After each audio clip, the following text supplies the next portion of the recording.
Doctor Enayetullah Abbasi সাহেব তিনি ঈদ মিলাদুন্নবীর পক্ষে দলিল দিতে চেয়ে এবং তার মতো আরও কয়েকজন তারা ঈদ মিলাদুন্নবীর পক্ষে দলিল দিতে চেয়ে তারা মিলাদুন্নবীকে সামনে নিয়ে আসেন। অর্থাৎ এ পক্সের জুতা এ প্যাক্সের নামে চালিয়ে দেওয়ার চেষ্টা করে থাকেন।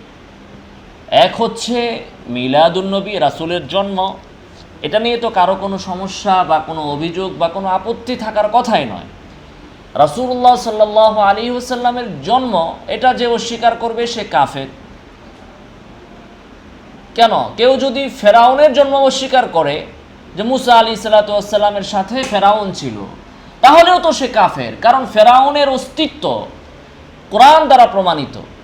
কাজেই জন্ম তো অস্বীকার করার কোনো বিষয় নয়। আপনারও মিলাদ আছে, আমারও মিলাদ আছে, প্রত্যেকটা মানুষেরই মিলাদ আছে। আল্লাহ রাসূল সাল্লাল্লাহু আলাইহি ওয়াসাল্লাম তো মানুষ এবং অন্য 10 জন মানুষের মতোই তিনি জন্ম প্রক্রিয়ার মাধ্যমেই পৃথিবীতে অবতরণ করেছেন, এসেছেন। কাজে রাসূলুল্লাহ সাল্লাল্লাহু আলাইহি ওয়াসাল্লামের মিলাদকে অস্বীকার করার কোনো সুযোগ নেই।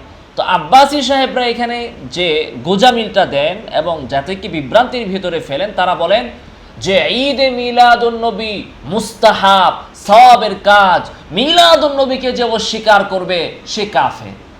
কোত্থেকে কই চলে গেল? কোথায় ঈদে মিলাদুন্নবী আর কোথায় মিলাদুন্নবী? মিলাদুন্নবীকে অস্বীকার করলে অবশ্যই সে কাফের হয়ে যাবে।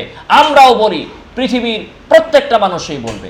কিন্তু পাশাপাশি এটাও বলতে হবে, ঈদে মিলাদুন্নবীকে কেউ যদি স্বীকার করে অথবা পালন করে তাহলে সেও বেদাতি। আল্লাহ রাসূল সাল্লাল্লাহু আলাইহি ওয়াসাল্লামের শরীয়তের পূর্ণাঙ্গতাকে অস্বীকারী, কোরআনের আল ইয়াউমা আকমালতু লাকুম দীনাকুমের আয়াতকে সে বর্জনকারী, ক্ষেত্র বিশেষ সেও কাফের এবং ক্ষেত্র বিশেষ সেও কাফের হয়ে যেতে পারে। অতএব মিলাদুন্নবী মানে হচ্ছে রাসূলের জন্ম, এ নিয়ে কোনো বিভ্রান্তি নেই। বিভ্রান্তি, আপত্তি, বেদাতের ফতোয়া হচ্ছে ওই ক্ষেত্রে যখন আপনি আল্লাহ রাসূল সাল্লাল্লাহু আলাইহি ওয়াসাল্লামের জন্ম দিবসকে কেন্দ্র করে 12ই রবিউল আউয়ালে আপনি কোনো উদযাপন করবেন, কোনো অনুষ্ঠান করবেন, সেটাকে ঈদ বলে পালন করবেন, সেটাকে ঈদ বলে প্রতিষ্ঠিত করতে চাইবেন, তখনই হচ্ছে আপত্তি, তখনই হচ্ছে বেদাতের ফতোয়া। আল্লাহ তাআলা আমাদেরকে বিভ্রান্তি থেকে হেফাজত করুন। আমিন ওয়া আখিরু দাওয়ানা আলহামদুলিল্লাহি রাব্বিল আলামিন।